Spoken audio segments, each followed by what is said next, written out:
Right, one more session, two more sessions ago, interference and filtering and digital communications. Interference and filtering. We'll talk about a term called EMC, Electromagnetic Compatibility, which is kind of a radio ham nirvana, I suppose, or but basically EMC is the subject of getting systems that are sensitive to or produce electromagnetic fields existing in a peaceful fashion. And I think the most common example here for us would be you as a radio ham amateur operating on your property on 20 metres, 14 megs, chasing some rare DX, putting a few hundred watts up the antenna, and your next door neighbour being able to sit and peacefully watch Home and Away or Shortland Street or whatever high quality programming they happen to choose to view. And so that's the subject of electromagnetic compatibility. And there's a lot of material around on this. NZART has an EMC officer as well to help keep a handle on what's going on and advise members accordingly and so on. Right.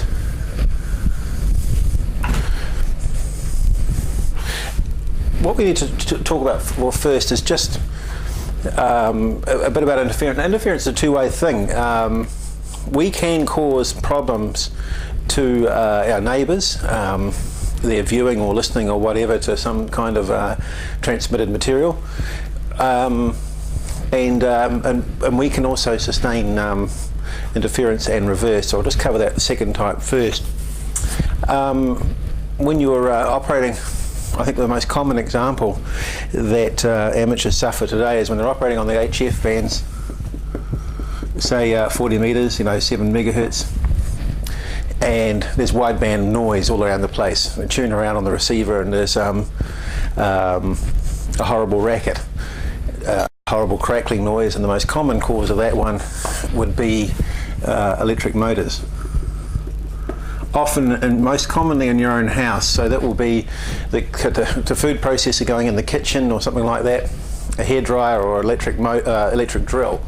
Now chances are it won't be electric drill, because generally the only person who uses an electric drill in the household is you, and you can't operate electric drill on your radio at the same time. But food processors and things like that, inside those motors there's not all electrical motors are the same. There's quite a lot of different types of them, but some have got carbon brushes making contact with the armature that spins inside the motor to get the power into it, and they can arc and spark and carry on.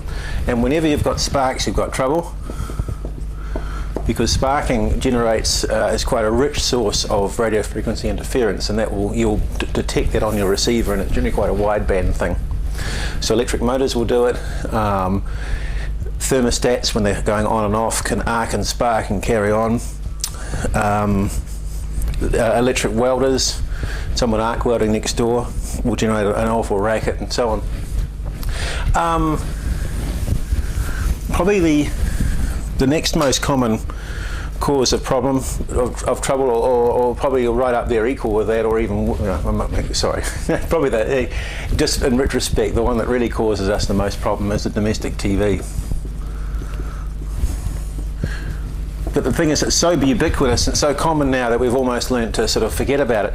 When colour TV first arrived on the scene in the 70s, amateurs thought that the world had come to an end, because not only were they often more susceptible to interference, but they generate every 15.625 kilohertz up the band. So you might get one at 7 megs, and then you'll get another one at 7015625 and so on. Every 15, then another one at 7030 and then 7045 roughly.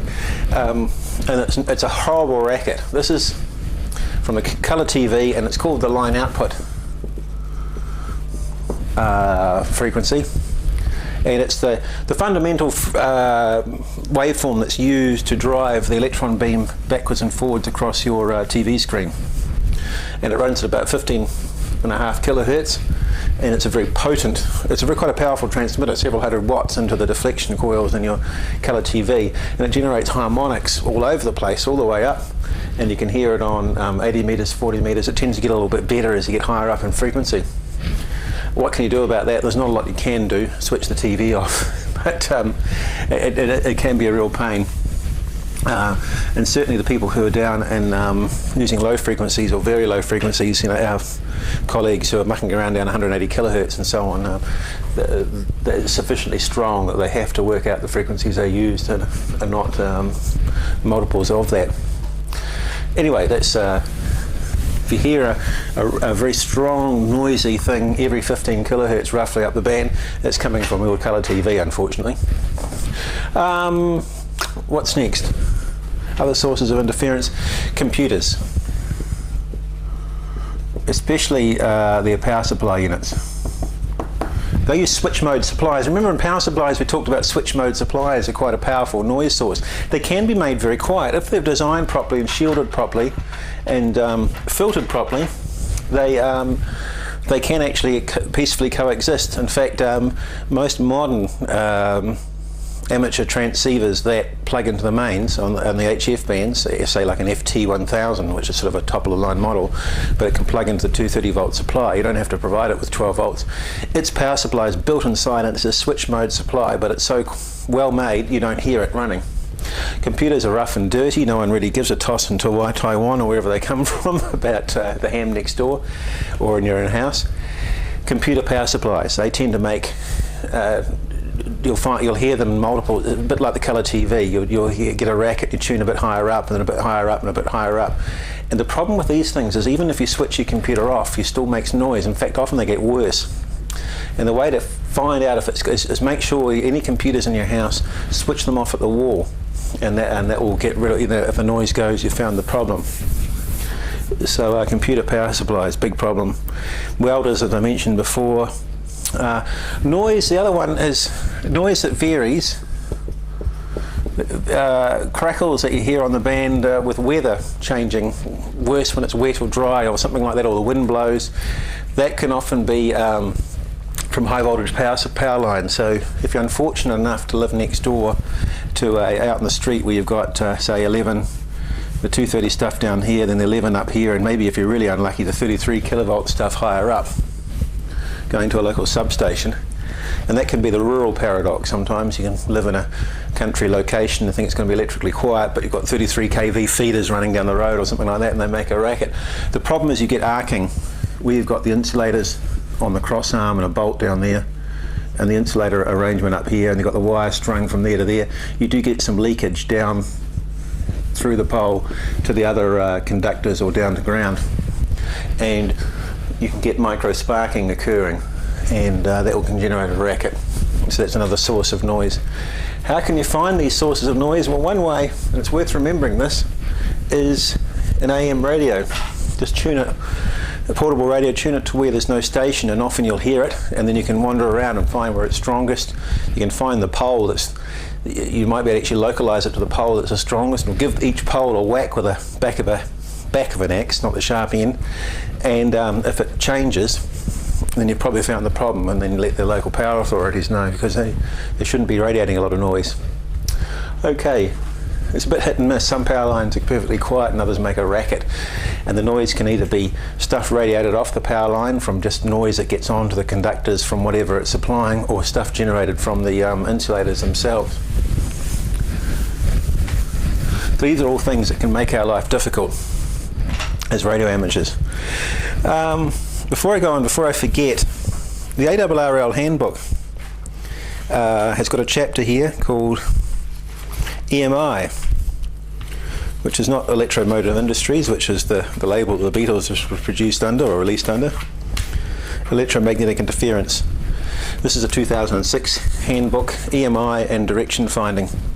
And under the EMI section of the chapter, there's some very good information here about how to fix these sorts of problems, how to track it down, flow charts and etc., how to shut up your computer power supply and so on, and any of the peripherals around it that are making a racket.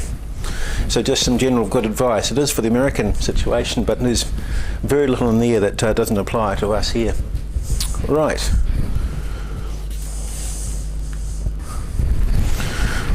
So what is it about our station that can cause problems with the neighbours? How do we generate interference. Now you've got to be careful about this term interference. Interference sort of implies you're kind of doing it deliberately, well not deliberately, but it's a fault thing. Often it's nothing to do with our gear at all, it's just the fact that they're really using crappy stuff next door. And the fact that it's being experiencing, how would you say, disruption of their viewing or something, it may not actually have any, it may not be your fault at all, and we'll come on to that in a minute. The one thing that you can cause problems through is harmonics. We talked about that under harmonics and parasitics. But just to quickly remind you, if you're operating on 28 megahertz, the 10 meter band, and this is just a plot of spectrum versus signal strength. Now your radio will put out a weak signal, a signal at 56 megahertz. There's nothing you can do about that. That's the second harmonic. Your radio equipment does have modern gear, it has switched low pass filters built inside them. We'll come on to filters in a minute just to recap them, but you will always put some energy out at 56 megahertz, and a bit at the third harmonic, which is 56 plus 28, what's that, 76,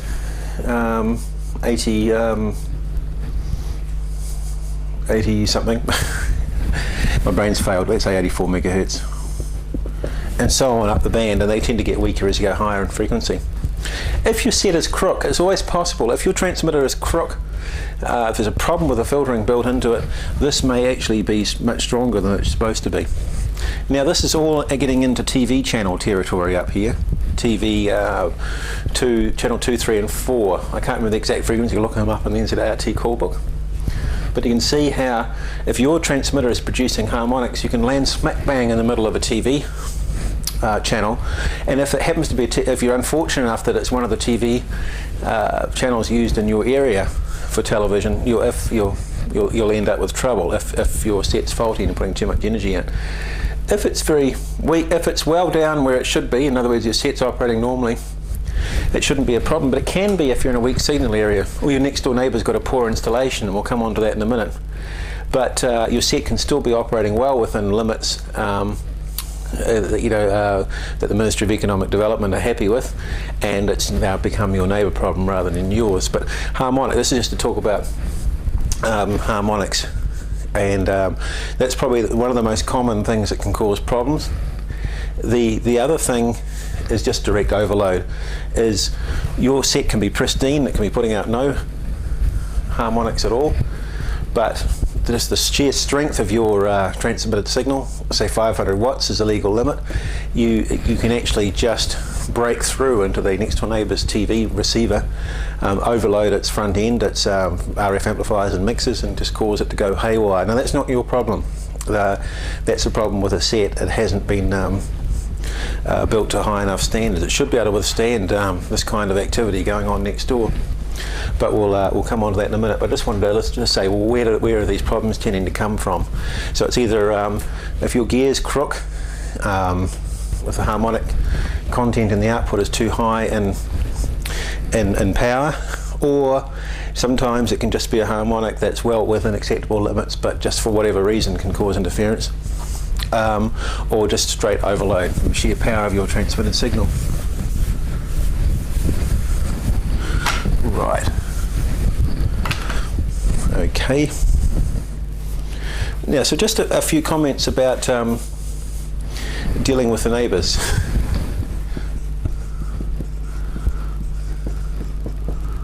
Before you start dealing with the neighbours, the first thing to be sure of is that when you're operating your amateur equipment, is your TV okay? We mention TV because that's by far and away the most common problem that happens. So if your TV is okay, so in other words, you've got your dipole up in the air, you know, hanging off the chimney stack or something, and then only a few metres away is your TV Yagi pointing to the local TV transmitter or translator, and you can operate without any trouble at all. Ideally they shouldn't be that close, but let's just say that you can operate quite happily on HF from your section, and your TV is fine, there's no shouts of, oh Dad, you're on the air again, then the chances are your gear is pretty clean, because your aerial is by far the closest to that to your TV set than it is to the neighbours generally.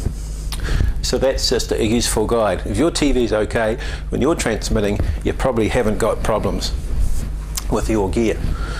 But the important thing to do is when it comes to television interference, sometimes called TVI, a sort of scourge of amateur radio, is don't go asking the neighbours if they've got problems. Don't go around every neighbour say, excuse me, I'm a new amateur in the area, are you experiencing problems with your TV set? That's recipe for disaster, because everything that happens from then on will be blamed on you.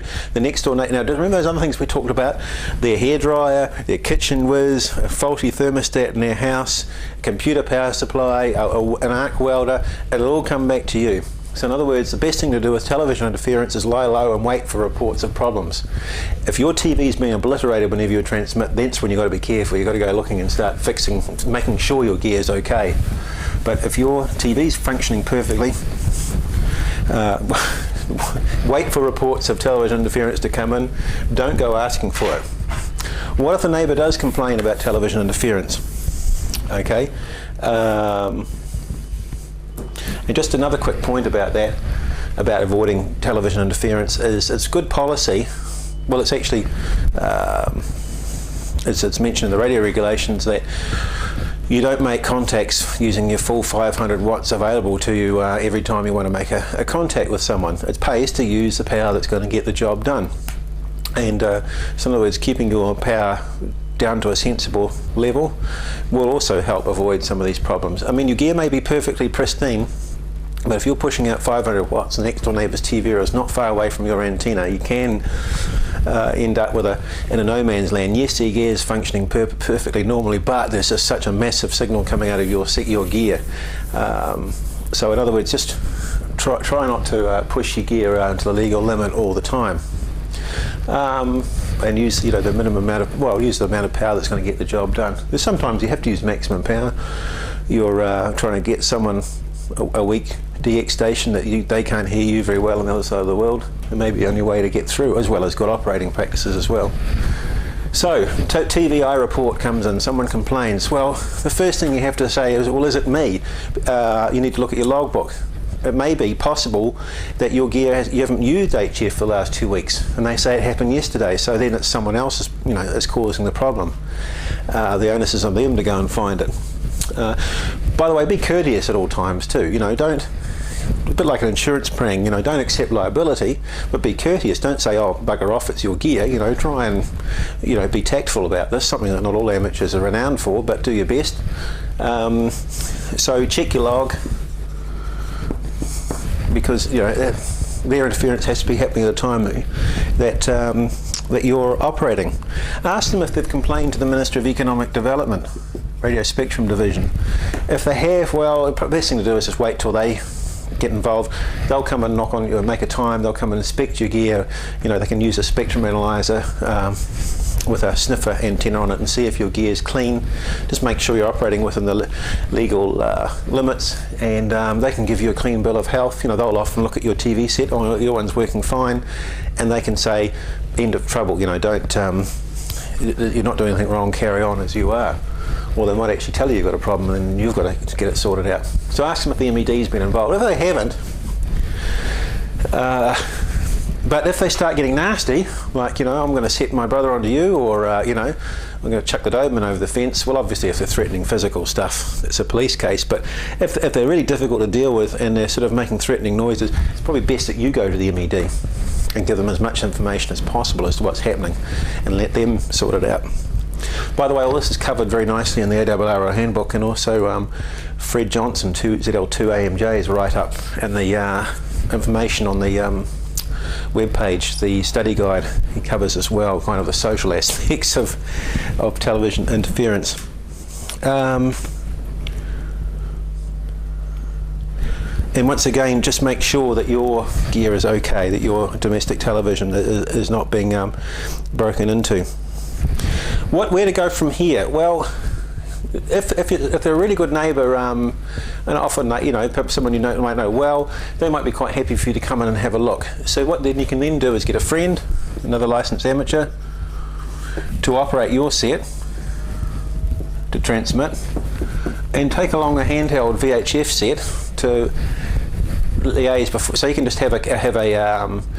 just find a clear spot on a band that you tend to use a lot, and he can just say ZL2 XYZ testing ZL2, you know, identify him or herself and put a carrier out, and then just quickly call up on the VHF set to you, say, look, I'm transmitting now, you know. Now, if you see the problem appearing, well, you know there's a correlation between your operating and their interference. In other words, that there is, the interference is not caused by, but is as a result of your operating. You see, I'm using my words carefully here because it may be a fault in their gear. So if you've established that there is a correlation between the two, then you can go looking a bit further and see if you can find a fix for them. As I said, make sure your gear's clean. If you can get hold of a low-pass filter and put on your transmitter, we'll come on to filters in a minute, and put it on your gear. If it makes no difference, well, the chances are your gear is clean and it's not you that's upsetting their TV set. The next thing is substitute. This is another trick you can do. You don't have to do this all necessarily at the same time, but put another TV set in. You know, maybe if you've got a smaller portable one or something like that, put it in their place, plug it in, and see if it causes a problem. And then that will help narrow it down too. If there's not a problem on your set and it is on theirs, well, the chance of their set's crook. What else can you do? Just inspect their installation, because there are some pretty crappy TV antenna installations. Have a look at the feeder. There's ribbons used, and more commonly coax these days. Often they're hanging over a chimney, so they get sorted up and things like that. Just make sure the feeder's of good quality. It's not sort of excessively long, especially if you're in a weak signal area. If you're in a weak TV area where there's a lot of snow, which means weak TV signal, you know, is the aerial pointed in the right direction? Is it a high enough gain antenna? Remember, with a Yagi, the more directors you put on, the higher the gain. Is it a proper aerial for your area? Are they looking at the right channel? Sometimes they might be here in Blenheim, for instance. You can get channel 2 directly off Mount Kaukau and Wellington, but you get a much stronger signal if you point to the Weather Hills and tune to the translator output there. So are they on the right channel? Have they got reasonable feeder quality? Have they got the right sort of aerial? Is it pointing in the right direction? Are the connections up to scratch? And maybe just that their TV installation is so rubbishy that they're dealing with a pretty marginal TV signal, and just the overload of your station next door, although it may be perfectly clean, is stopping it from operating. Another trick is the high-pass filter. As I said, we'll talk about filters specifically in a minute. High-pass filter is a gadget you can put on your neighbour's TV set.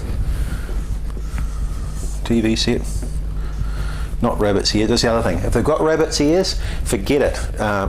If someone, be tactful, if someone has a whinge to you about you're upsetting their TV and they're using internal rabbit's ears antennas, well, I'm sorry, their game's over, really. That's just, and if the Ministry of Economic Development came along and looked at their setup, they'd just say, put a proper external antenna and forget about, you know, using rabbit's ears.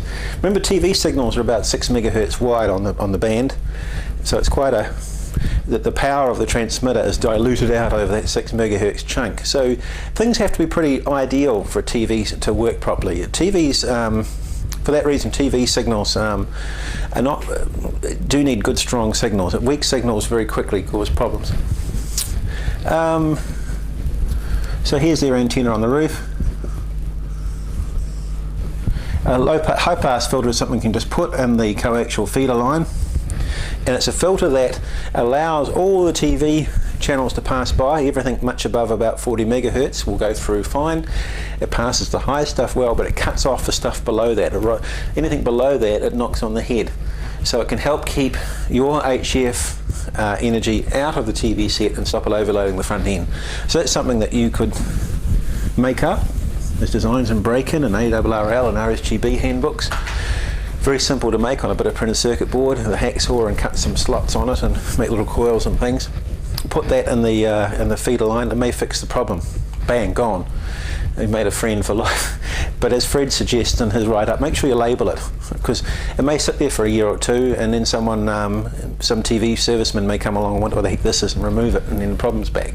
Just say this is a filter necessary for normal operation. Now the golden rule about all this, so that's really the kind of stuff you want to work your way through.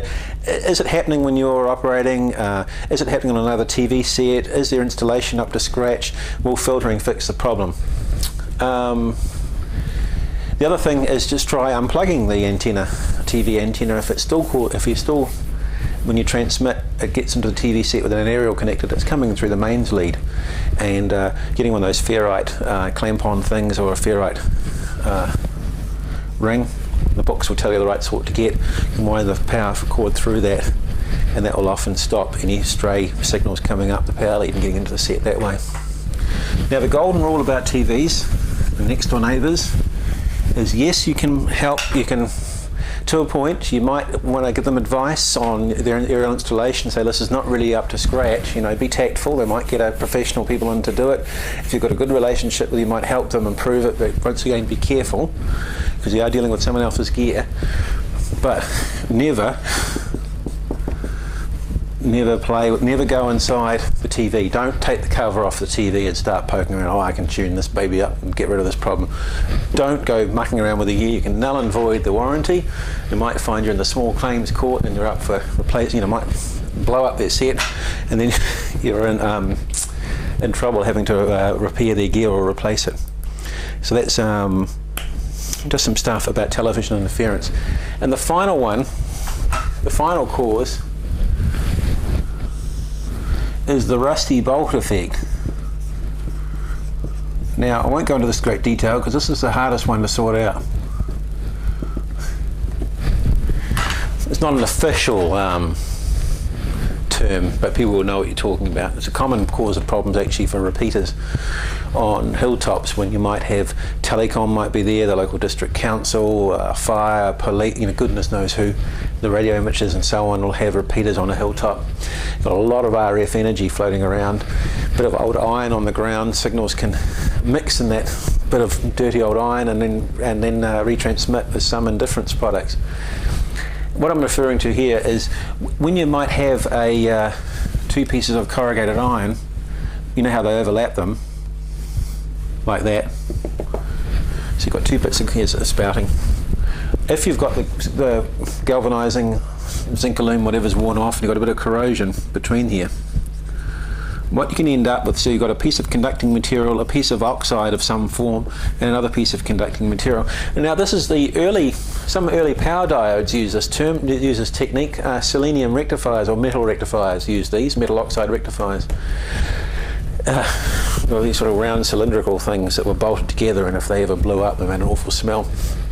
But two conductors, say iron with an oxide coating in between, can act like one of these, a diode. Which way round will depend upon the metal types and things like that. They're not a very good diode. It will leak quite a lot in the backwards direction, but it will definitely conduct better one way than the other.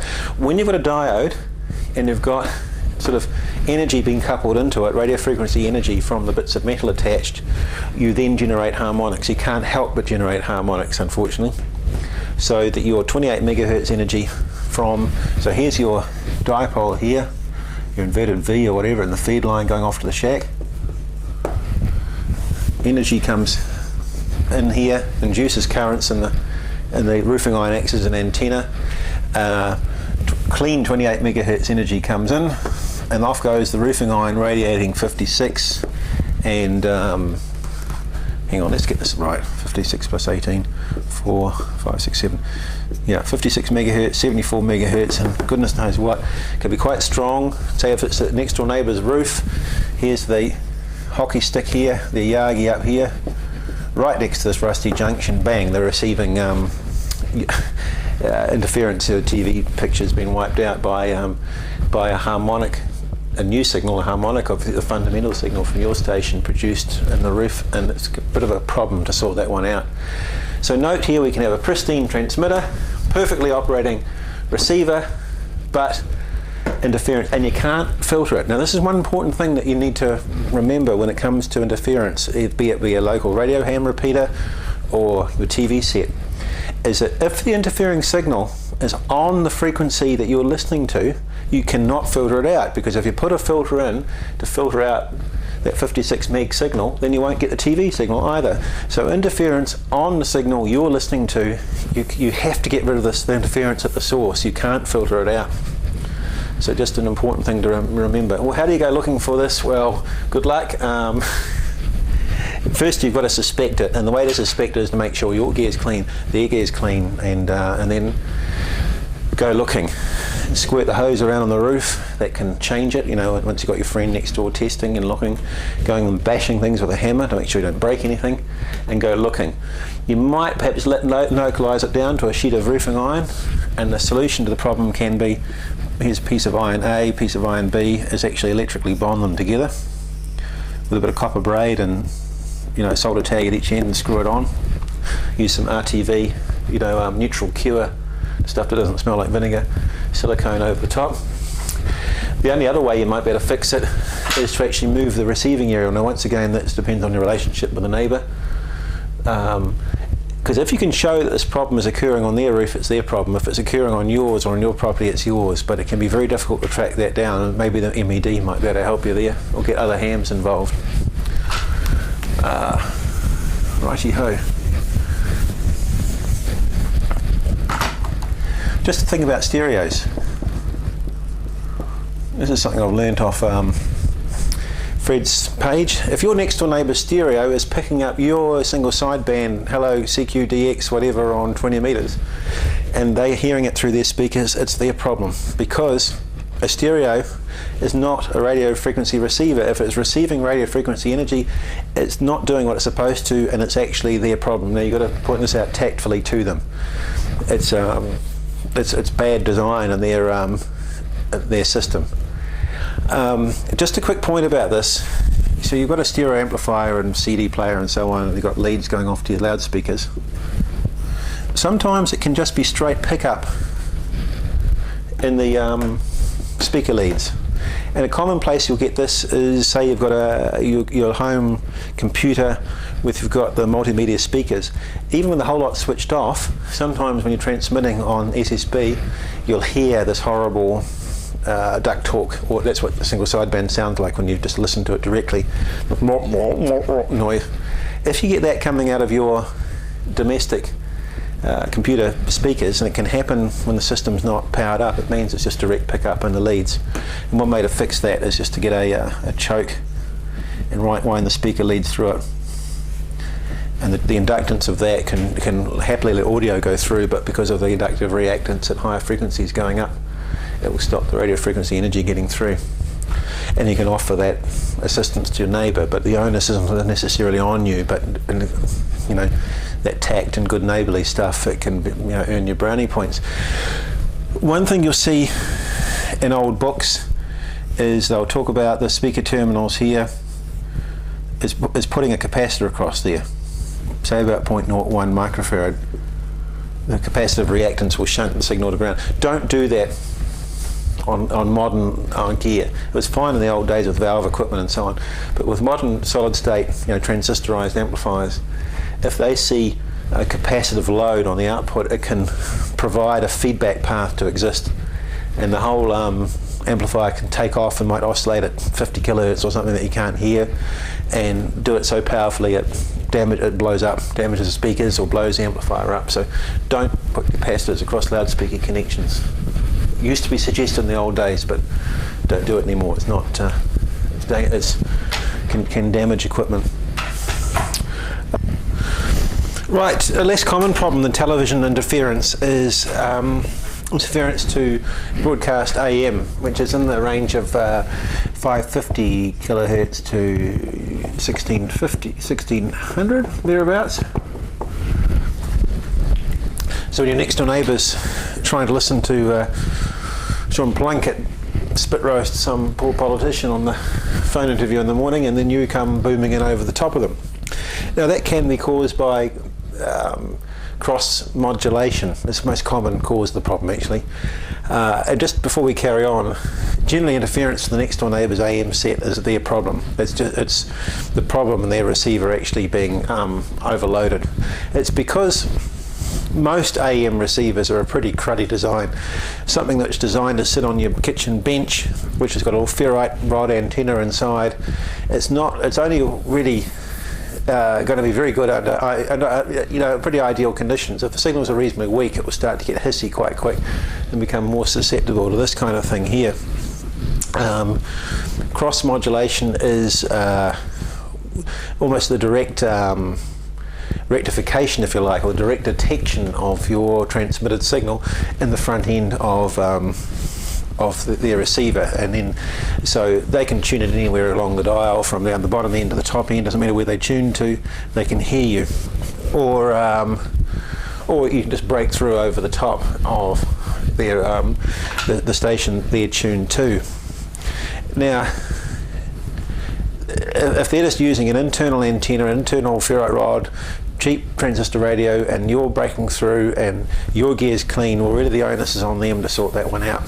That can, really, once again, the Ministry of Economic Development can stipulate, well, in order for you to be operating under ideal conditions, you should really be using an antenna connected to a bit of wire outside and so on to get a stronger AM signal, to be less susceptible to your signal. So what I'm trying to say here is generally interference to AM gear next door, it's a problem in the poor quality of the neighbour's receiver, not so much your equipment. Once again, that's covered quite well in Fred's write-up. But just another point I'd like to mention, break-in 1981, which I forgot to mention earlier. Where are we? 1981, a code of practice for radio and television interference cases. Break-in October 1981. It's 25 years old, but it's still useful.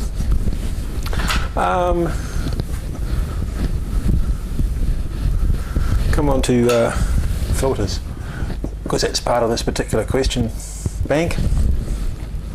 Now, we've kind of covered filters under harmonics and so on, and parasitics we've mentioned along the way, but we can just recap some stuff here. So I'll just find the appropriate part of my notes here.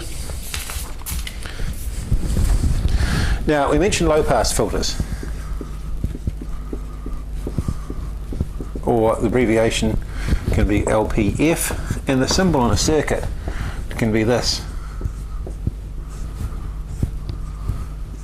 You can see there's an arrow through kind of the higher up frequencies. The lower down ones hasn't got a line through it, so it passes the lower ones and not the higher ones. So a low pass filter will pass low frequencies and not higher ones. What stage they cut off between the low and the high, that depends on the design of the filter. Now, in our modern amateur transmitter, just forgetting all the block diagrams before this, we'll have a final amplifier or a power amplifier or PA. And in solid state transmitters, they follow along with this with a bank of switched low pass filters that are switched in and out depending upon what band you're operating on. And they use relays to switch them in and out, and then that goes off to the aerial. They're also left in on receive because it can help keep higher up frequencies that might overload the receiver or cause problems. Now, when you're operating on 28 megahertz, it will switch in the 10 meter filter, and this is one that will allow typically everything, say below about 30 to 35 megahertz to pass, but stuff above that won't. Now, if you're operating on 160 meters, 1.8 megahertz, it will switch in a filter that will allow everything much above, say, 2 to 3 megahertz to pass out, but anything below that won't. Now, why do you say, why don't you make it 2.0 as the changeover frequency? Well, we'll just quickly explain that with a drawing that shows the sort of kind of what they call the pass band, or the response of these filters. Now, if we plot frequency along here, and what you can plot here is attenuation, how much it weakens signals that pass through the filter. So there's 0 and there's infinity up there, Now the ideal filter for a low pass filter to pass the 160 metre amateur band would be zero attenuation, suddenly hit 2.0 megahertz and then up to infinity. Well, that's just not possible. Anything above 2 will be infinite, anything below. They're not like that in real practice. They kind of roll off like that. They're a bit of a curve at this point here. Now if you have that changeover or transition frequency, or sometimes called cutoff frequency, too close to where you're operating, it will actually extend into your operating area. So you have to make it a bit above. That's why the roll-off point will be a bit higher than where you want to operate. Now, obviously this filter can't be left in when you're operating on 160, so 10 metres, because 28 megahertz energy won't get through it. On 10 metres, if you leave the 10 metre filter in, it'll be no good for 160 because 3.6, 7.2, etc., all those harmonics will get through. So you can see why you have to switch in different filters according to which band you're operating on. Now, these filters clean up the output such that the signal, the harmonics coming out of your average modern transmitter are nicely reduced in strength and won't cause television interference. There is just one caveat to that, and you have to realise that yes, there are harmonics of 2 to 3 megahertz that will be way up in the TV channel area, up in the 50s, 60s, 70s of megahertz, but they are much higher order of harmonics, you know, like the 10th or more than that, say 12th, 13th, 14th, 15th harmonic, 16th. And as you get higher up in frequency, as you get up into higher harmonics, even without the filters in, they get weaker, and they tend to get weaker and weaker and weaker. Now, with the filter in, there's a reason for all this. So here we are operating on 3.6 megahertz. All right. Then way up here is into the harmonics. So you can see rolling off. The harmonics up here will be well inside this area where the filter is not operating. Sorry, I'll rephrase that, make it sound a bit better. So here's 7.2 megahertz. You can see it's already been attenuated quite a bit, and higher and higher and higher harmonics. So by the time you get up to the TV channel stuff, the filters are knocking it on the head, and the harmonics the transmitter's producing is very weak anyway. Now on 10 meters, okay, if we're operating on 28 megahertz, the filter's rolling off somewhere around the 30 to 35 megahertz range, and then you've got the second harmonic here at 56. Because the filter's not perfect, it's not providing infinite attenuation, is it? It might be only 20 decibels, 30 decibels down. And don't forget the transmitter, it's only the second harmonic of the transmitter, so it's going to be, there's a fundamental there, it's going to be reasonably strong coming out of the transmitter before the filter. And the filter, while it is providing attenuation, it's not infinite. So what I'm trying to say is that you're more likely to get TVI when you're operating up on these 28 and the higher frequency, 15, 10 meters than when you're operating down on 80, because the filters are only just starting to kick in, and whereas down at the lower ones are well and truly having an effect, and it's much higher order harmonics anyway from 80 meters, so they're going to be weaker anyway before you hit the filter. So that's why it can still be an idea to put a low pass filter after your transmitter if there's any suspicion of TVI around, especially if you're operating on the higher bands. Now the older sets that are around, still in use, well, a lot of them are in landfill by now, or boat anchors as some people call them. The valve transmitters. Ones that have got valve final amplifiers. And that's things like your Yaesu FT101 or the or the Kenwood TS820, 830, or the older TS520s. Icom didn't really get into the valve stuff in a big way. These older equipment, which are still serviceable and still a lot of them around, they don't have switched low pass filters. They've got the valve final amplifier and a blocking capacitor, and then they're into a up high coupler. And they're both variable. That's tune. We'll talk about how to adjust these in the last session. Tune and load, and this forms a low pass filter. A network like this is essentially what a low pass filter looks like, and that's the output matching stage that you adjust for the frequency you're operating on. So it does provide low pass filtering, but it's only one stage, so it's not as good. The low pass filters you have in your modern solid state transmitters will have often several stages that look like this. I won't go into the details, but suffice to say that valve gear can sometimes produce higher harmonic energy than modern solid state gear, which is why it's a good idea if you're operating on with valve equipment and you're getting a bit of TVI around the place, especially if you're operating on the higher bands, to use a low pass filter in the output. So that's low pass filter. Has this kind of response. Remember, you'll sometimes see filter responses drawn the other way, where they've got attenuation at 0 and increasing attenuation there. You can draw them either way around, but as long as you know what the axes mean. High pass filter. That's the symbol there. The symbol for a high pass is the opposite. It passes the high frequencies, the high but not the lows. I'll just quickly put in here the typical circuit diagram that you'll see. There's variations on these, but typically it will look like that. Now, a high pass filter tends to be the opposite. Capacitor coupling it and inductors to ground. Roughly the idea how they work is that because the inductance is in series, as you go higher in frequency, the reactance increases, so there's more attenuation going through, and as you go higher in frequency, the reactance decreases with capacitors, so signals are shunted more to ground. So you can see why it gives that kind of response. That's the basic idea of how they work, and the high pass is the opposite. You've got inductors shunting signals to ground, so it shunts less signal as you get higher in frequency, and it couples signals through better as you go higher in frequency and less at low.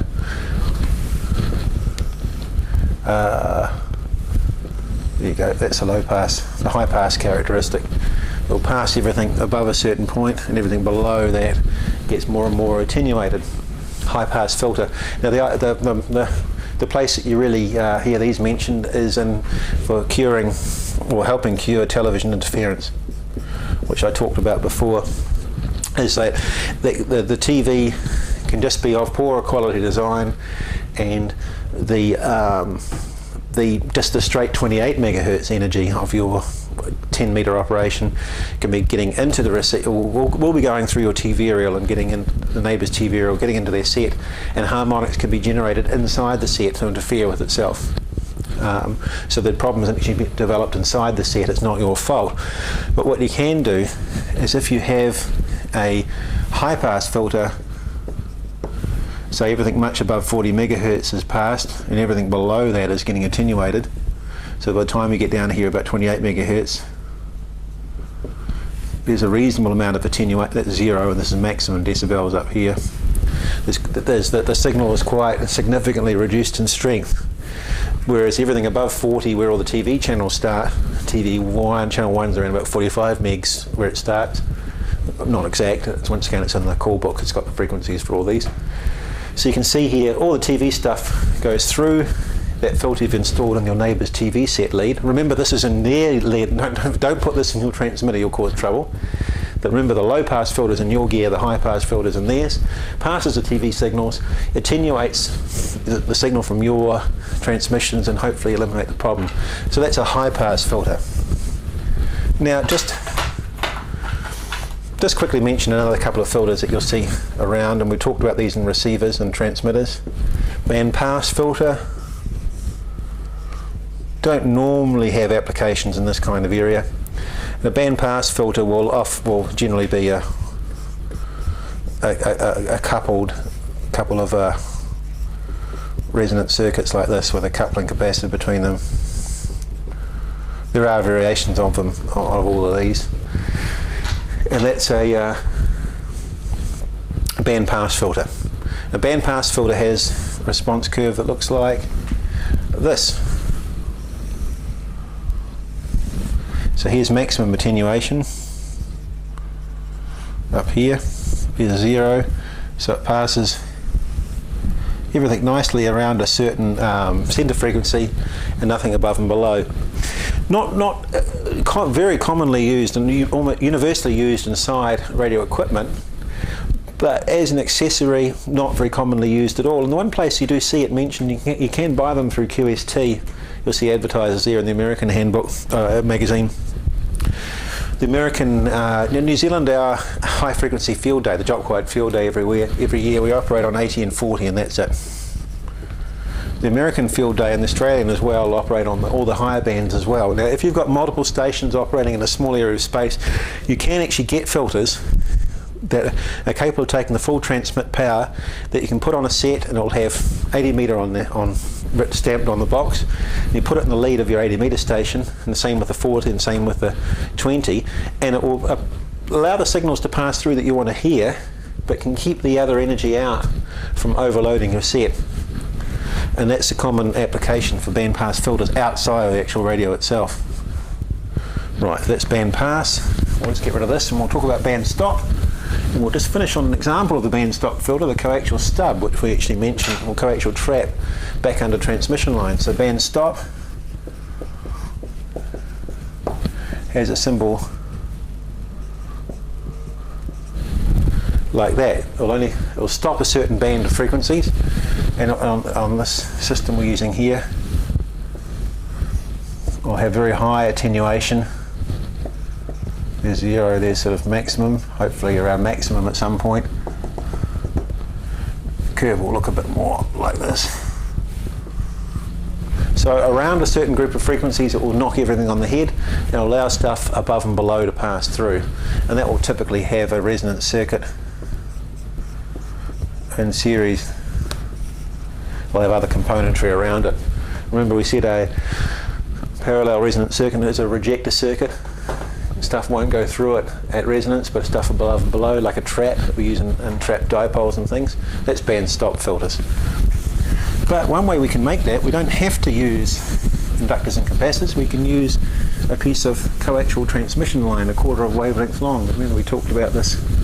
And this is one area that does have applications in television interference when it's coming from your transmissions in VHF and UHF. Now, most common, nearly all television interference that upsets your neighbour comes from your high frequency transmissions, but it can also occasionally happen from VHF and UHF. We can just get some direct breakthrough into the TV set once again, from poor TV set design, and your signal being sufficiently strong enough to cause mischief in the TV set. Now, just to remind you, we did draw this. Here's the coaxial line going off to your neighbour's TV aerial. You put a break in here. There's the coax going off to the plug, the Belling-Lee plug into the back of the TV set. And you join the inner of that, the inner to that, join the braids together. So you've just exposed a short piece that should ideally only be a centimetre or so wide, not too wide. And then you can attach a piece of coaxial transmission line, 75 ohm impedance, because that's what is used for TV antennas. Join the braid, all the braids together, and the inners together. Now, if you make that a quarter of a wavelength long, at the frequency that the interference is happening at, say, maybe you're transmitting on 147 megahertz. So you work out the wavelength at 147 megahertz. You multiply it by the velocity factor of the cable. So if it's foam cable, it's 0.8. Remember, we talked about that, so it's a little bit shorter. You divide that by 4 to give the quarter of a wavelength, and if you leave the end of that open circuited and put some tape over or something to protect it, remember how a quarter wavelength line will undergo a transformation from one end to the other. If it's open circuit at that end, it's short circuit at this. So if you cut it for that at 147 megahertz, it looks like a short circuit, and it'll act like a band stop filter, or stop a narrow band of frequencies around that. It's not perfect, but you might get a 20 or 30 decibel notch. In other words, you're reducing it 100 to 1,000 times the power, but that can be enough to stop the problem. Just one thing you need to realise, you also get notches on even harmonics. So on the second harmonic of that, multiply that by 2, so up around 300 megs. There's no TV stations there, and then again at about 450 megahertz you get notches at the harmonics as well. But that can, and I know of one case in the Marlborough Sounds where someone was having exactly that problem. They were transmitting on 147.8, which was the signal the frequency to transmit to get into the Picton 7225 repeater, and flattening the neighbour's TV set. Came up with one of these gadgets, put it in, and it fixed the problem, and provided it's cut for the right frequency. What you can do is you can get TV plugins. You can have a plug to go into the back of the TV set there, a cord socket here to take the existing plug from the TV aerial and make up a short bit of coax with that appropriate junction there with the stub there. So it could just be something you can actually give to them. Look, you don't have to go into their house. Look, just try this. Do us a favour. Give it a try. Plug that in the back of the TV. Plug that into it. Doesn't need batteries. Won't cost anything. We'll pay for the connectors. And that's an example of a band stop filter to stop some TVI. It's worth mentioning because they do work. And right. And just a couple more things we want to talk about. I'll just put up here to remind me is op amps, which has kind of been square peg into round hole into the section, not my choice. And the other one I'll just quickly mention is transmatches, or ATU. Now, when we talked about these in HF station arrangements and in transmission lines, etc., the gearbox, I like to call it, that goes between your transmitter and your transmission line to transform whatever funny impedance you're seeing in your feed line to the 50 ohm impedance that your set wants to see. Don't rely on a transmatch or an antenna tuner to act as a low pass filter. Older transmatches or antenna tuners, especially ones that are designed to work into open wire feeders, use parallel resonant circuits and actually do act as a low pass filter and will help attenuate harmonics from your transmitter. But most modern manual tuners, like the NFJ ones and things like that, they use the T-match, which is actually a high pass filter. You might think, oh goodness me, won't that attenuate my signal? But no, the way they're adjusted, when they're operating correctly, they will quite happily pass the energy you're transmitting, but anything much below that frequency, they tend to cut it off. So in other words, harmonics, all the higher stuff will get through. So modern T-matches will not attenuate harmonics. You can't rely on them either. Automatic antenna tuners tend to use the pi coupler, the ones that you can LDG make them, and SGC and so on. Yes, they will have some harmonic, they can attenuate harmonics, but in different operating conditions often they'll go to the L configuration like that or like this, and they won't attenuate harmonics nearly as well. So don't rely on an antenna tuner to filter out harmonics. Just sort of better mention that one.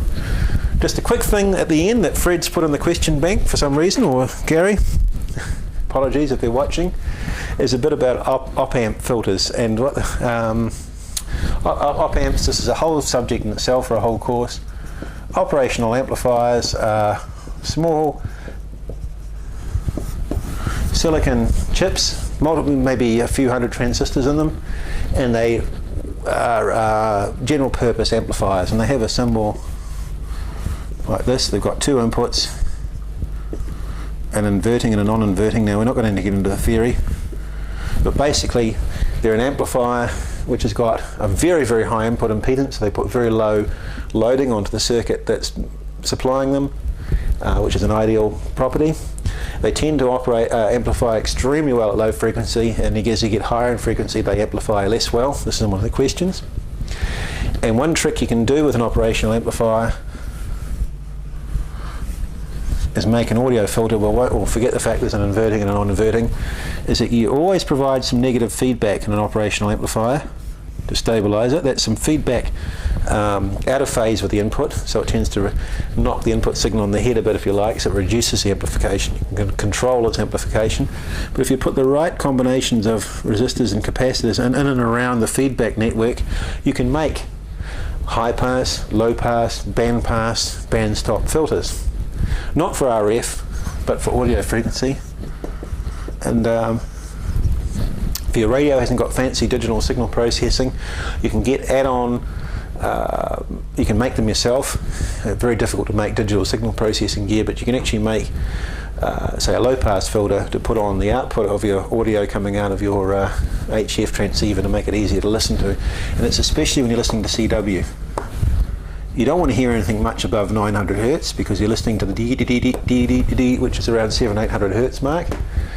Anything above that audio coming out is just noise. You don't want to hear a higher up CW signal from higher up the band, which is quite a pain in the backside.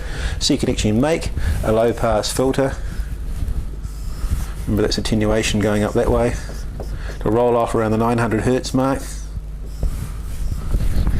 And remember, so all this low pass filter stuff doesn't necessarily apply to HF and VHF and UHF or microwave. It also applies right down to audio, a few hundreds of hertz, a few kilohertz. So filters can be made not only with resistors and capacitors and bits of coaxial feed line and stuff, you can also make it with operational amplifiers and resistors and capacitor network, and make these things to make it easier to listen to signals on HF, etc. There you go, interference and filtering. Good luck.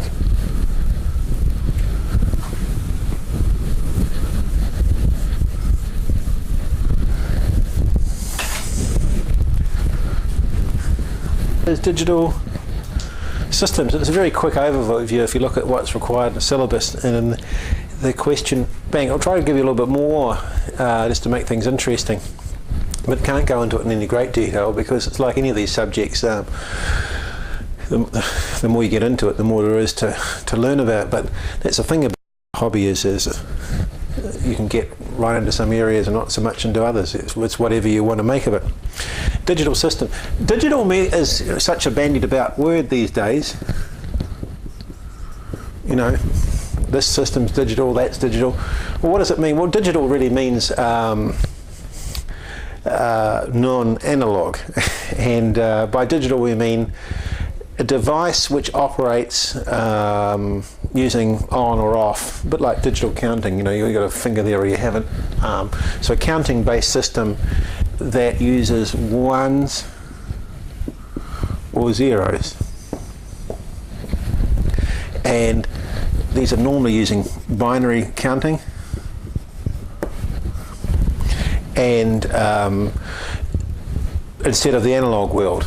So computers are operating solely in ones and noughts, whereas when we're talking to each other or whatever, there's energy that's sort of all over the spectrum and at different amplitudes at any one time. It's certainly not an on or an off or one or a naught. It's continuing varying signal level.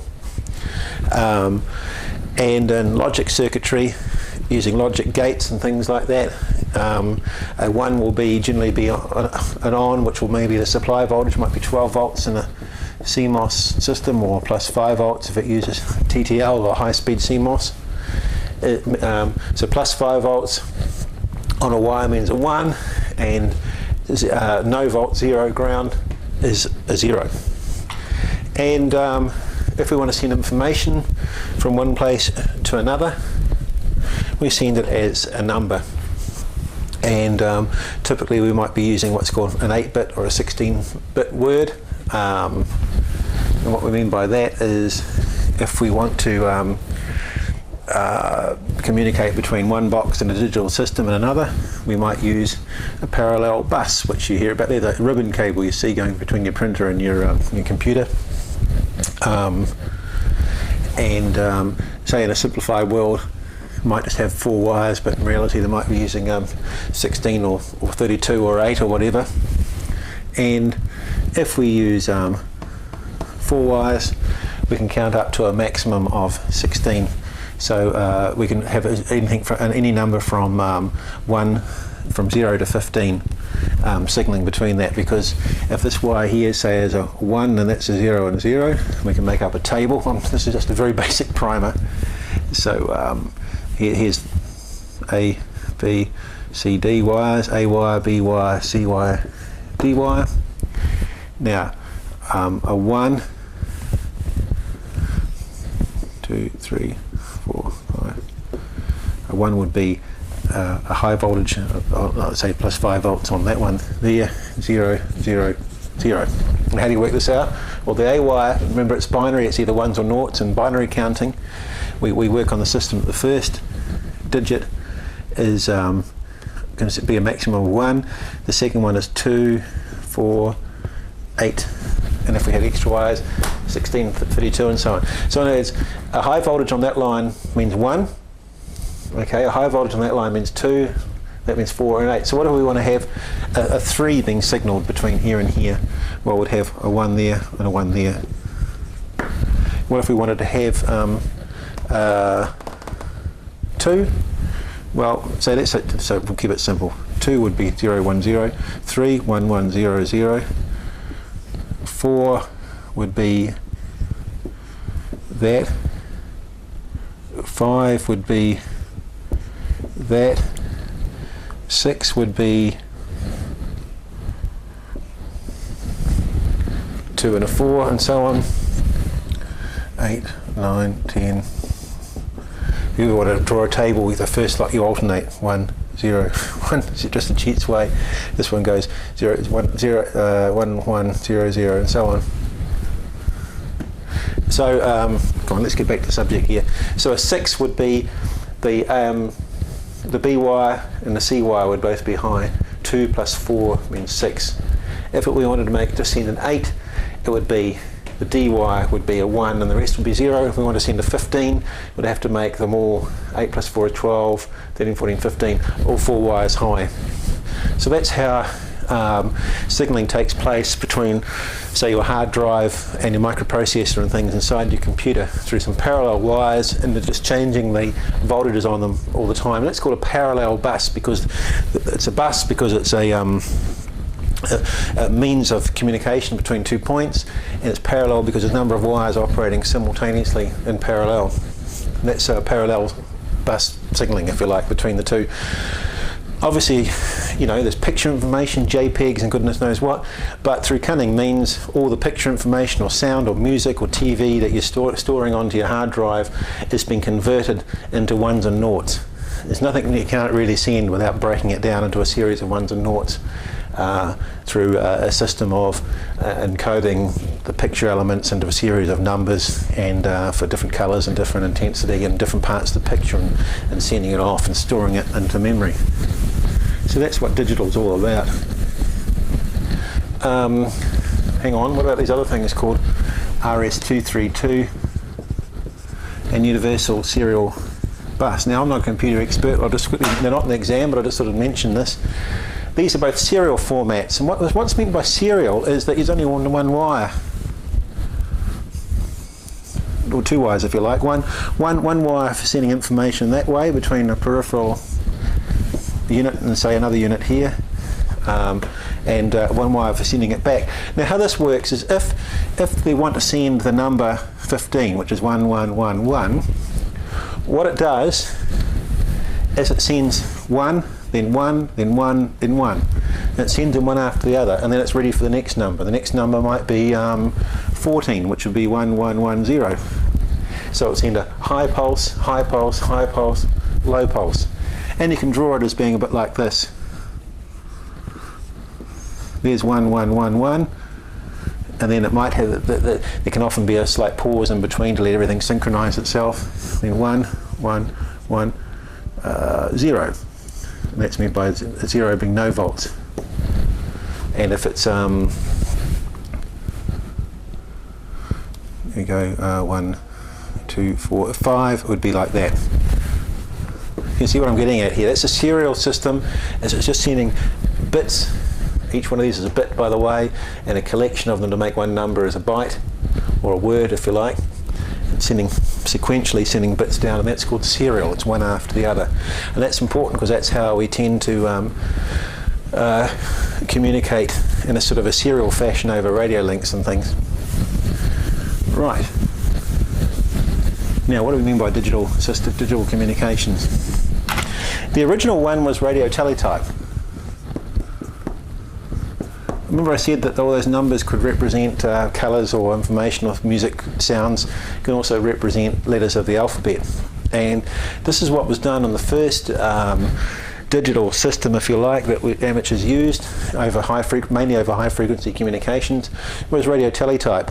And radio teletype's kind of immortalised really in the still when the TV3 news comes up, or sometimes on movies you'll see letters coming on the bottom, the date or the time, you know, October 15th, 6:30 p.m. for the news, and it'll come up going and it has no meaning in today's world.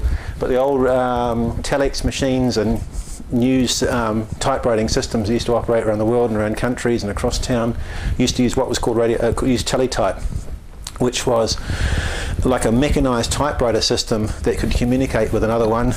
So you could type in quick brown fox jumps over the lady's dog, and that would come out of the typewriter at the other end, either over wires or running over a radio system for running around the world.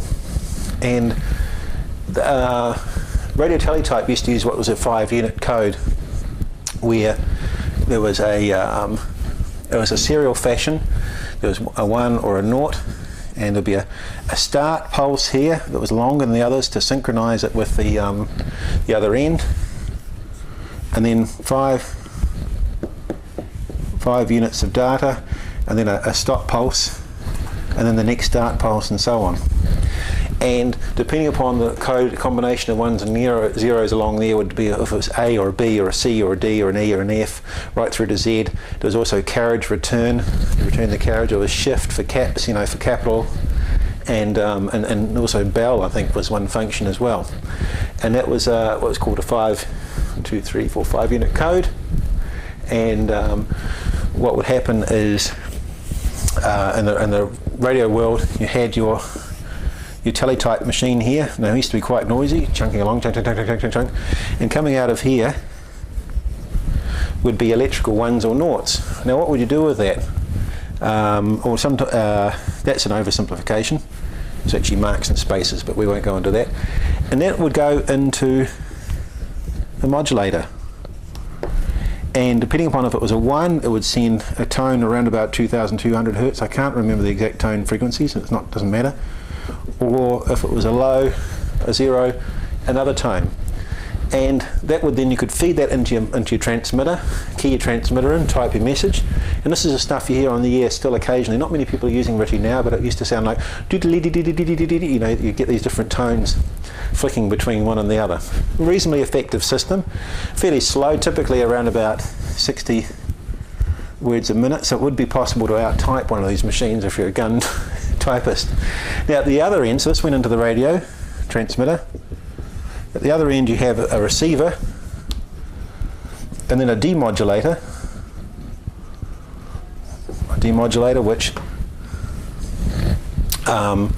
Which took the tones in and then would send out 1s or 0s to put into the TTY at the other end to print out what you were sending. Now just to draw this in a more modern fashion, so what you had was your keyboard, or some sort of keyboard, and nowadays you can do this using a computer. You don't have to use these old noisy machines, so you could use a PC, sorry, that's one. And then you had or have a modem, then your radio, and at the other end, modem, there's the radio there, modem, back into your PC. Now what's a modem? Well, a modem is just a compressing of modulator, demodulator. So remember I said you had a modulator then a demodulator? Well, it performs in different directions. When it's your turn to transmit, you type away here, you'd switch your transmitter on, and it would act as a modulator.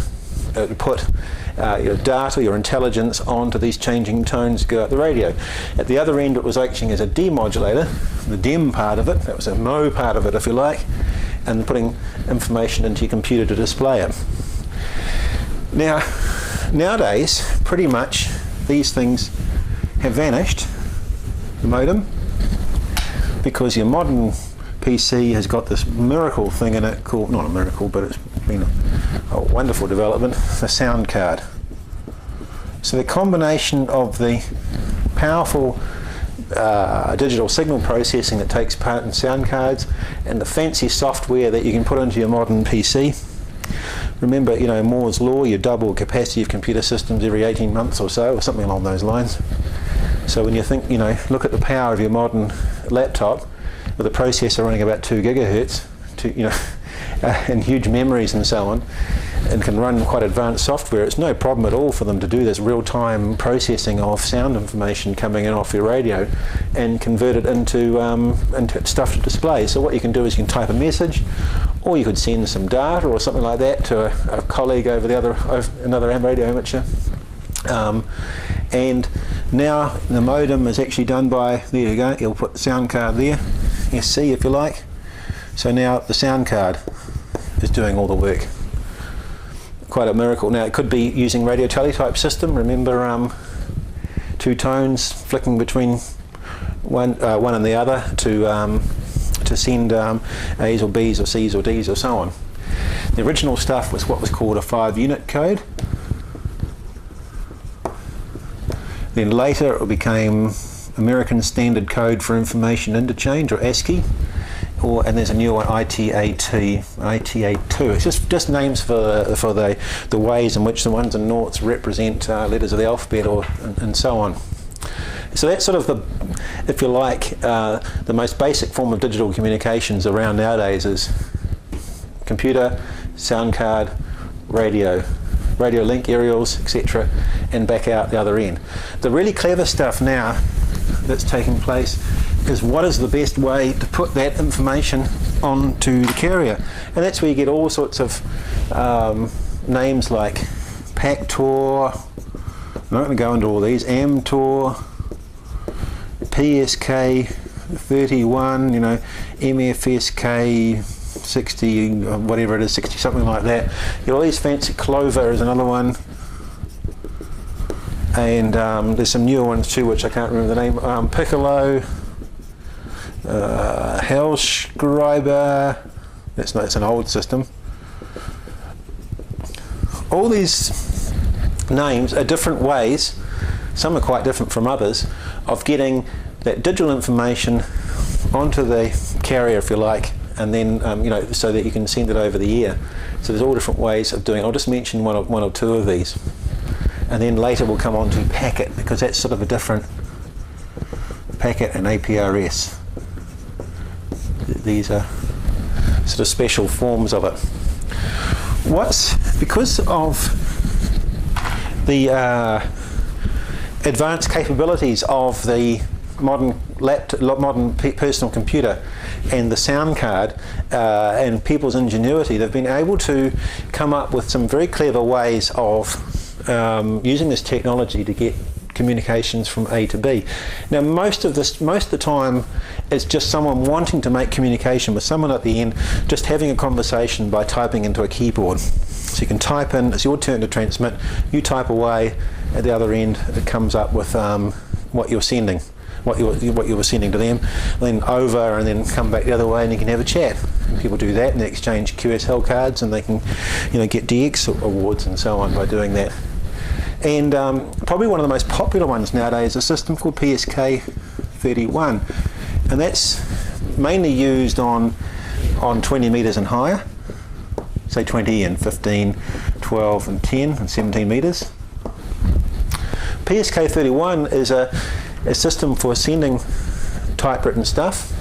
It can operate at around about the 40, 50 words a minute. I won't go into data rates, it's an area on its own.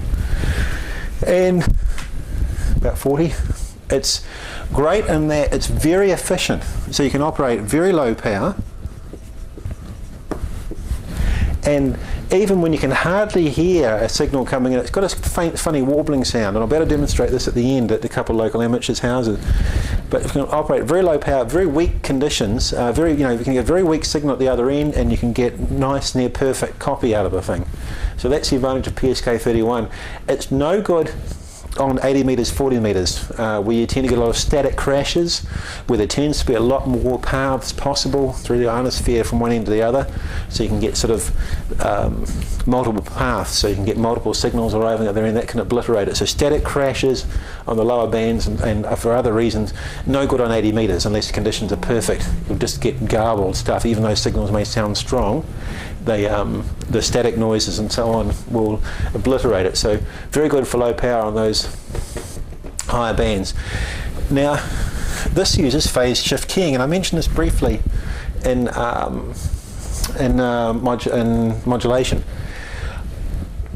That radio teletype I showed you before uses what's called frequency shift keying. You put into the microphone lead of your single sideband transceiver alternating tones, say 2200 Hertz and say 1200 Hertz. I can't remember the exact frequencies that are used.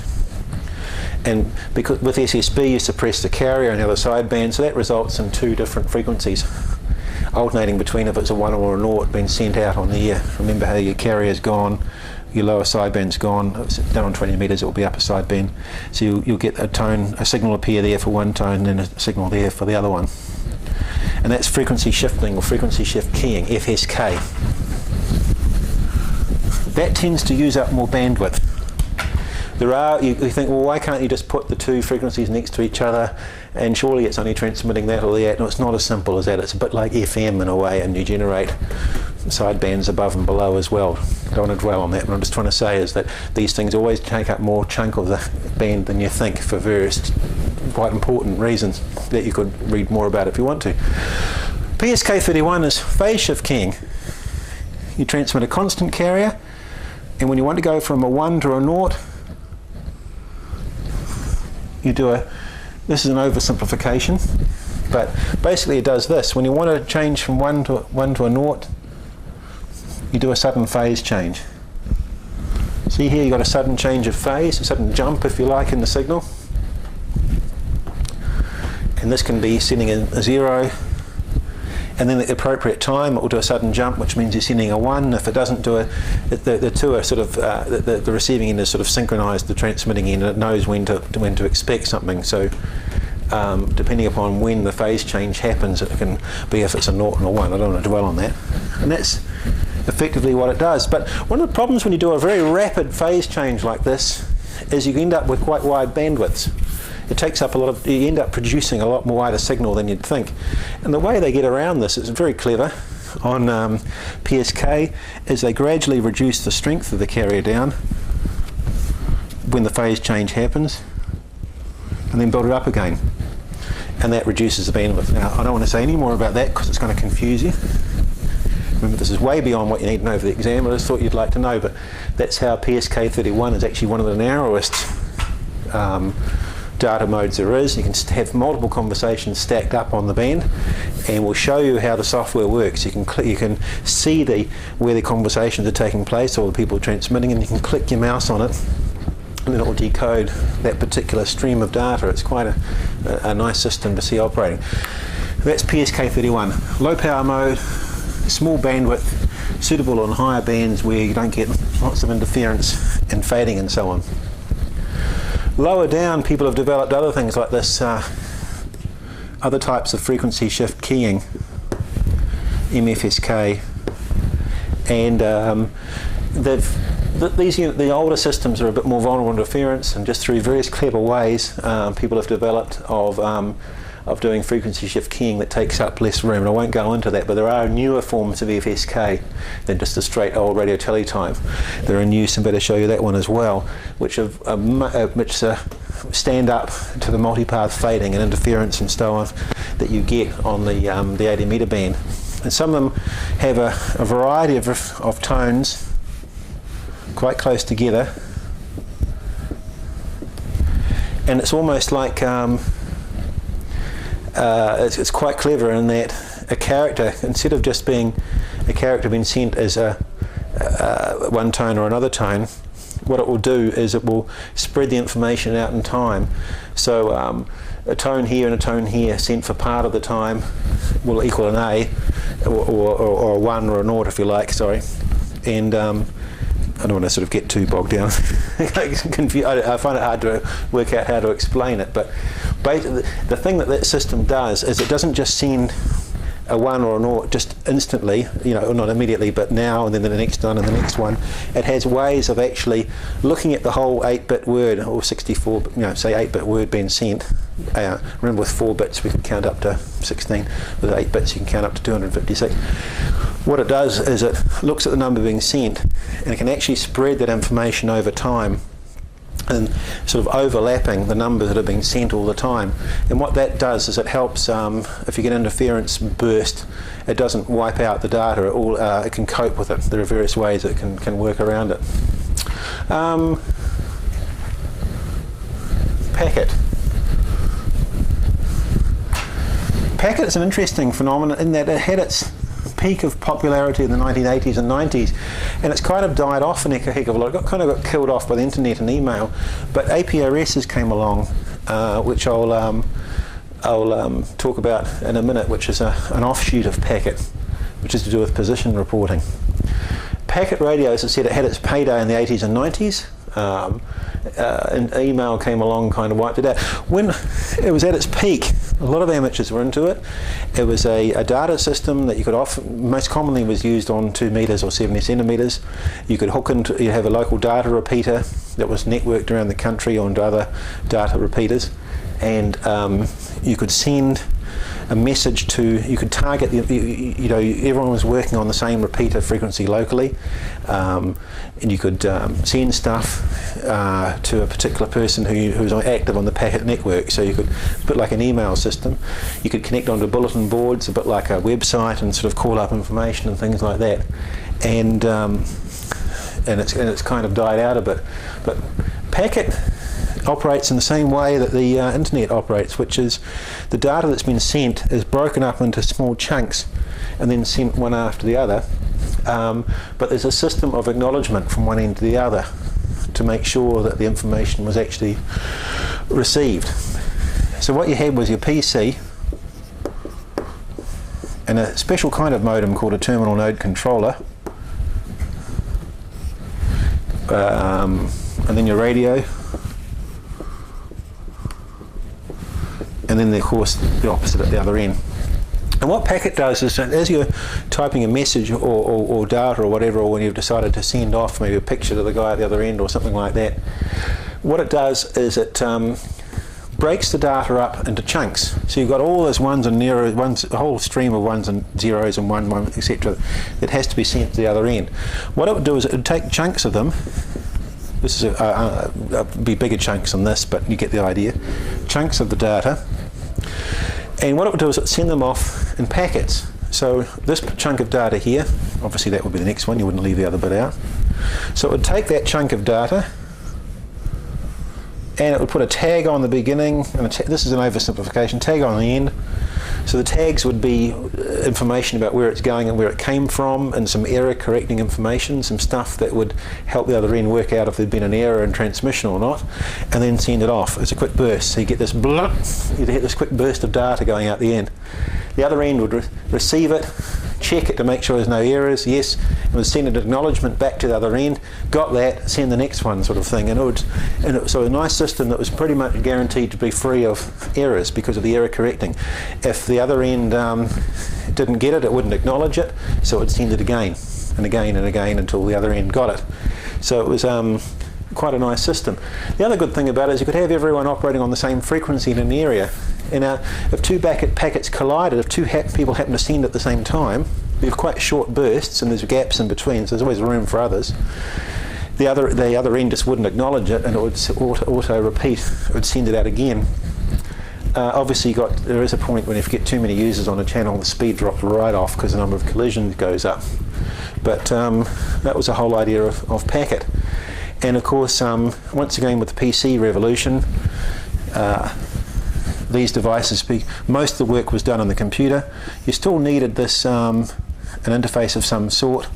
Icom made these particular units that were very compact, that would just do the signaling to your radio. It would convert the appropriate sound levels and things like that, and it would also operate the push to talk when the receiver was unsquelched back the other end. So it would just So it would key the transmitter on and also let the PC know when a signal was coming in, when the squelch was open, and send a voltage back to the computer to let it know that there was a signal coming in, and it would listen for the audio and decode it. It was done using frequency shift keying too, one tone or another, and that was packet radio. Kind of died off a bit now, but there's still people using it. So why do I mention it? This thing. It's either amateur packet position reporting or I think automatic position reporting system, APRS, uses packet radio. And this has been a big boon for amateur radio for likes of car rallies or you know, just for fun or other special events. What you do is you have a GPS receiver. There's a mouse GPS receiver, they call it that because it looks like one that's magnetic. It's waterproof. You can click that onto the roof of a car. You then have a little tiny track modem to go in between, okay, and then that's got plugs and sockets on the ends, and then that would connect into typically a 2-meter radio. So you'd have a GPS global positioning system receiver on the roof, into your tiny track. That's free plug for them, tinytrack.com or something like that, and then into your radio. You wonder what on earth it's for, and I'll come on to that in a minute. At the other end you had a standard packet interface, Icom type thing, and then into your PC. What these systems do is the global positioning system unit is constantly sending out position information of where you are. The tiny track modem is quite clever. What it does is it can tell if there's been a change of position. So if there's been a change of position, it will then, through packet radio, so the tiny track unit will generate the tones and everything like that, and they've got wires going to the radio to key the transmitter on, send a packet of data out to tell you what the position is. That's picked up at the other end and displayed on the PC on a map, using the mapping software of your choice, and it could be a street map or a topographical map. It will actually show you, and you can use various software to draw a little picture, as put the call sign of the person who it is, what their position is. So you can kit it out into vehicles for special events, rallies or things like that, and so safety cars or official vehicles, and you can see on the laptop there, they can all be operating on the same frequency. Remember, the packet's relatively immune to those collisions taking place if more than one transmits at once, and you can see on the map the location of this vehicle. It all happens automatically. And the tiny track will work if you can set it so that, say, every 5 or 10 minutes, irrespective, it will send the position out. If there's been a certain change of position or a certain change of direction, it will send a packet out, so that if you're going around a winding road, you're about to pick it up, you won't sort of jump all over the place. So that's APRS. It's been quite a boon, quite an explosion of interest back in packet radio. Just talk about these various digital modes. There's MFSK and radio teletype and PSK31. If you want to try those out, what do? Well, the great thing is you can download the software from various, generally freeware, from various radio amateurs websites. You can load the software into your computer, and all of a sudden you can just switch modes. Or you can have software that will decode the various types of modes around. And there are clever people, Murray Greenman's at our 1BPU, and Auckland's an example of people who are quite productive at tuning out new types of data modes, because you're trading things off. You might want one that's a narrow bandwidth, or one that maybe is better in noisy conditions, or you can. There's always ways to improve these things. And if you want to be able to receive it, you just download the software and transmit it. Away you go. Now, to do this, you need a PC with a sound card. Now the PC will have coming out of it's got the earpiece. In other words, audio coming out, audio out. On the front of your laptop, commonly they have that, and it will have sound in. And when you couple these leads into an interface unit, which are easily made yourself, or you can buy them, and then that will go off to the sound card on your computer. Oh, sorry, hang on, that's a sound card there. That will go into your radio. So that's microphone in, and that's audio. So you have to make up a few leads and things like that. Now, your radio typically will need a push to talk. In other words, a wire going into which is normally connected to the microphone that's often usually grounded to make it switch over from receive to transmit. And often that can be handled by coming out of the RS-232. I don't want to go into great detail, but it's just to get an idea of how it's done. The RS-232 port can do that. The signal send, signal receive, no, I'm thinking of something, no, or it could be done through your interface unit, or it doesn't have to be done at all. You can use the Vox facility. We'll talk about that in operating procedures. Voice operated relay, or Vox, voice operated transmit.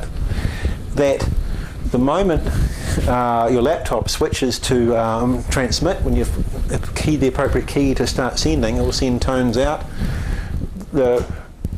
Your transmitter will hear sounds coming in the microphone hole and will just activate the Vox and switch over to transmit, and away you go. What's in the interface here? Typically isolating transformers. I won't draw all the detail. Remember I said under safety you can use transformers to remove the earth connections. You can do that as well in sound, and that can be quite useful to stop hum problems. You can often end up with problems between you're interconnecting this mains powered equipment here with this equipment here. You can end up with hum that can cause sound interference. The interface can have transformers for isolating things. It can also use optocouplers, which are a kind of a thing for isolating DC connections. So you can have your RS-232 port coming into here, and then that can operate the push to talk rather than use Vox. And the squelch coming out can do other things back in the other direction. But it's very little required in here to get on. That's about all you have to do, is to wire them up correctly between the two, load the appropriate software, and off you go. And then if you want to change to a different mode, you change to a different one. If you're operating on VHF or UHF, you generally use FM, and that would be more for the packet modes, frequency shift keying type modes. And if you want to operate on those PSK31s and things like that, they're designed to sort of operate over HF, or that's the most commonly used, and use single sideband.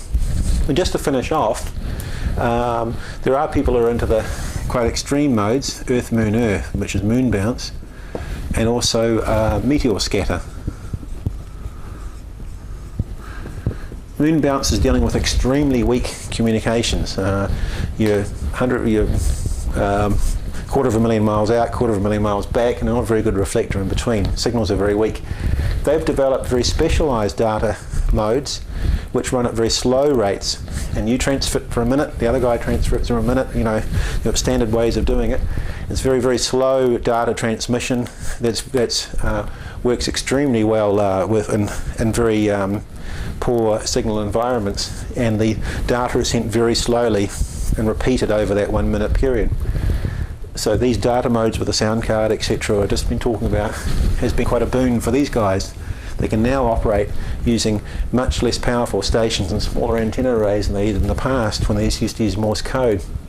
The other one, the opposite extreme, is meteor scatter. The signals are generally stronger, and this is where station here, directional array pointing at the same point of sky, upper atmosphere where meteors coming in from a particular radiant at the particular time of the year. You get a whole lot of shooting stars coming in, leaving an ionized trail which will reflect signals off. But they're only pings, but it's only very short, a second or so or less, or maybe a couple of seconds of communications possible.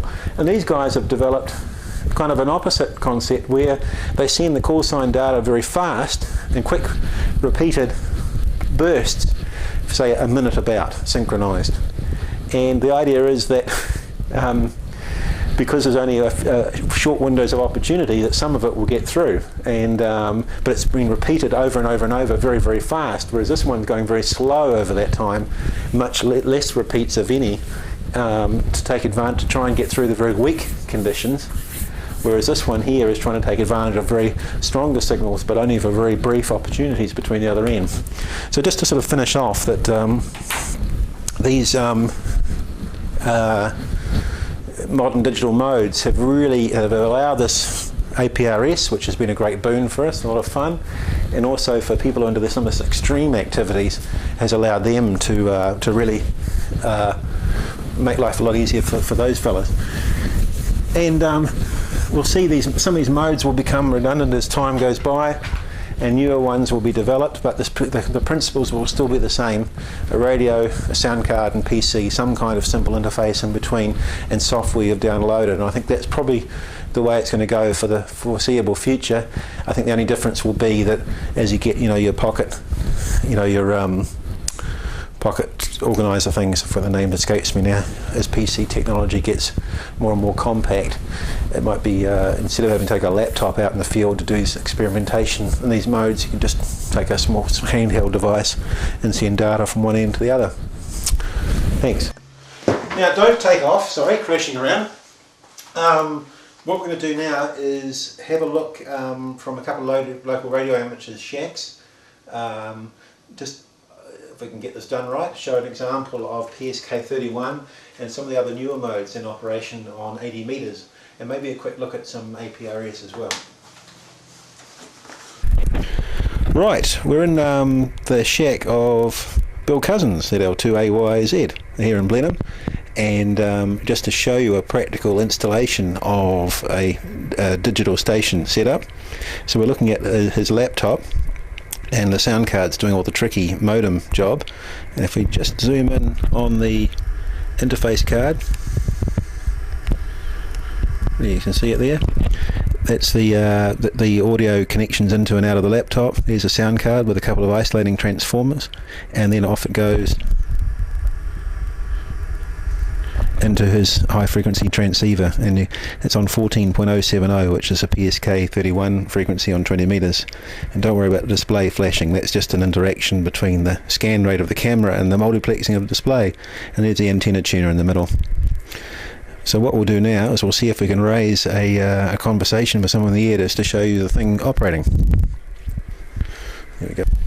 You can see Bill calling CQ there. CQ, CQ, CQ, DE. That's a Morse code abbreviation from ZL2AYZ. So there it is going out now. The please K means please reply. It's just a bit of gibberish coming back out of the static. And here we can see a reply coming back from, who's it from, Bill? KK7UU. KK7UU, somewhere in the States. Please K. So I'll let Bill get in there and reply. So you can just see the Bill replying now to the chap in the States. So he's just replying to that chap's call sign from ZL2AYZ.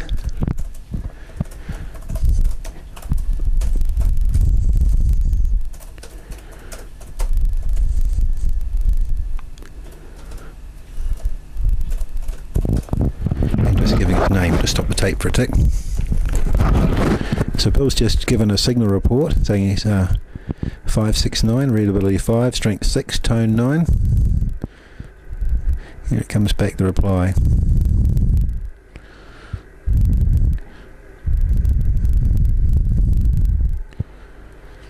You can see a bit of an error there, that square in the hello. That just happens because of interference with QRM. QTH is Salem in Oregon, USA. Right, we're just replying to, what was the chap's name, Bill? Ron, was it? Ron in Salem in Oregon. And Bill's just replying to Ron, just telling him what the radio he's using, a TS140, 30 watts output, and what type of antenna it is. And he's also replied to him that we're recording this on the video. If you just look down the bottom there, we'll enlarge it in a minute, but you can see the what's called a waterfall plot that's 4 kilohertz, 3 kilohertz, 2 kilohertz, 1 kilohertz, 0. What you do is you tune your radio to the standard PSK frequency, 14070, and where people appear to slightly above that will indicate on the passband waterfall plot there. I won't go into all the details, but it's possible to actually see the signals with time, and you can see that yellow line there. Is it the one just above? Oh no, it's one off to the left. Just to the left of the 1000. That says signal coming back. And I'll just hold the microphone near the receiver.